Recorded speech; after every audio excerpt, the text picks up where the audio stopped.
নমস্কার, আমি নিশা আর তোমরা দেখছো মাইসেলফ নিশা ব্লগ। আজকে একটা ভিডিও নিয়ে এসেছি, সেটা আমি বলছি।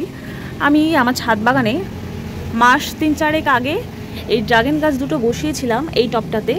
এই যে এতটুকু তোমাদের পুরো আমি ভিডিও দিয়েছি, কিভাবে আমি চারা তৈরি করেছি একটা ডাল থেকে, আর কিভাবে আমি টবে বসিয়েছি যখন শেকড় ছাড়ে।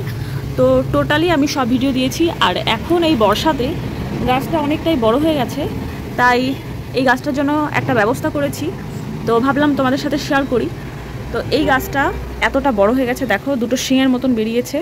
আর এর একটা সমস্যা দেখা দিচ্ছে, সেটা হচ্ছে আমি আজকে এসে দেখি এত বড় হয়ে গেছে আর এইখান থেকে ভেঙে যাওয়ার সম্ভাবনা থাকবে ঝড় বৃষ্টিতে। সেই জন্য আমি এরকম একটা ঠেকনা দিয়েছি গাছটাতে, যাতে এইটার সাপোর্ট পেয়ে গাছের এই ডালটা না ভেঙে যায়। তো আমি এই গাছটা ভাবছি অন্য একটি টবে, বড় একটা টবে এটাকে শিফট করব। তো কেনা হয়ে গেছে টবটা, এখনও আমি সেভাবে সময় করে উঠতে পারিনি গাছগুলো বসানোর জন্য, তাই ভিডিওটি তোমাদের কাছে এখনও আসেনি। যখন আমি ভিডিও করব তোমাদের কাছে অবশ্যই নোটিফিকেশন চলে যাবে। তো তোমরা দেখবে তখন সেই ভিডিওতে যে আমি কি করে বড় টবে ড্রাগন গাছটাকে পার্মানেন্টলি বসাই সাপোর্ট দিয়ে। তো আপাতত আমি যাতে গাছগুলোর কোনো ক্ষতি না হয়ে যায় সেই কারণে এইমাত্র আমি এই ডালটা দিয়ে মোটামুটি এরকমভাবে একটা সাপোর্ট দিয়েছি। এটা এতটা এরকম সোজা ছিল না, পুরো এরকম এর থেকেও বেশি হেলে গেছিলো, দেখো পুরো এতটা চলে এসছে। মানে আরেকটু হলে, আমি যদি আজকে না আসতাম, কাল পরশু যদি আসতাম ছাদ বাগানে, তাহলে ভেঙে যেত। তো যখন এখন সেভাবে এই 2-3 দিন হলেও আমি ছাদ বাগানে আসি না, সেই কারণে এইটা এতদিন পরে খেয়াল পড়লো। তো আমি এইমাত্র এখন এই কাজটা করেছি। এই দুটো ডাল, শুকনো ডাল, এটাকে মাটির মধ্যে গেঁথে এটা আমি দড়ি দিয়ে এরকম করে বেঁধে রেখে দিয়েছি, যাতে 2-3 দিন মতন এরকম থাকলেও কোনো অসুবিধা না হয়। আর আমি কিছুদিনের মধ্যেই একে বড় একটি টবে বসিয়ে দেবো।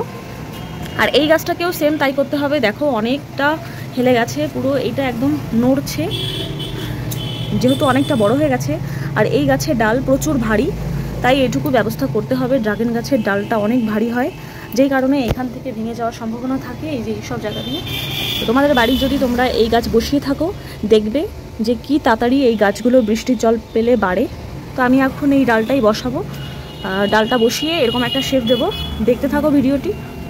এখানে এরকম দুটো শুকনো ডাল নিয়ে নিয়েছি, এই ডাল দুটো একটু এই যে এই ডানটিটা সোজাসুজি এরকম করে বসিয়ে দেবো।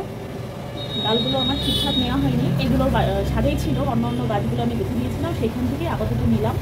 এই যে এইভাবে আমি গাছগুলোকে সাপোর্ট দিয়ে এখন বেঁধে দেবো। এই যে একটা দড়ি নিয়েছি,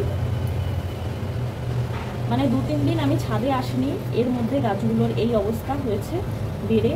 আর কালও আমাদের এখানে প্রচুর ঝড় বৃষ্টি হয়েছে, তো তাই ভাবলাম আমি যদি আজকে না দিতাম, আবার ঝড় হলে এটা একদম ভেঙেই যেত। এতদিন কষ্ট করে গাছগুলোকে মানুষ করা সবটাই বৃথা হয়ে যেত। তো মোটামুটি এরকম করে একটা শেষ দিয়েছি, দেখো, যাতে এই ঝড় বৃষ্টিতে এই 2-3 দিনের মধ্যে না ভেঙে যায়। আর আমি খুব তাড়াতাড়ি এটাকে অন্য টবে শিফট করবো, ভালো লাঠি দিয়ে বসিয়ে দেবো। আর এটাকে এখানে এরকম করে বসিয়ে দিলাম, এই যে। আর সাবধানে কাজগুলো করতে হবে, কারণ এই গাছে প্রচুর কাটা।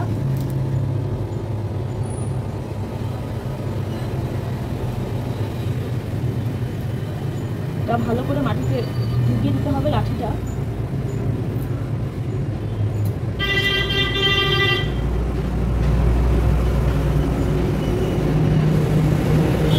আর একটু ঢেলা করে বাঁধতে হবে, কারণ এটা যেহেতু মোটা হবে, তাই একটু ঢেলা করেই বাঁধতে হবে।